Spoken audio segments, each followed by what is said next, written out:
Jeg tager i gennemgangen af aktantmodellen udgangspunkt i de tre Bukke-Bruse. Denne model er den mest kendte. Den bygger ligesom sommerfuglemodellen helt tydeligt på modsætningspar, strukturalismens grundantagelse. Aktantmodellen er ifølge Greimas en af de grundlæggende strukturer under en fortælling. Helt grundlæggende er der et, eller som her, flere subjekter, der vil opnå noget, altså et objekt.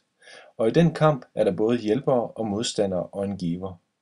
I eventyr er det ikke sjældent, at modtageren er lig med subjektet. Ved at stille en teksts forløb op i en aktantmodel, kan man på en overskuelig måde gøre sig klart, hvordan aktanterne i en historie står i forhold til hinanden. Det kan dog ofte godt være svært at bestemme, hvad det egentlig er, subjektet vil opnå.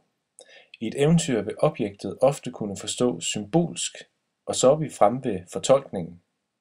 Og der kan også være flere rigtige svar i samme historie, alt efter hvor man lægger vægten.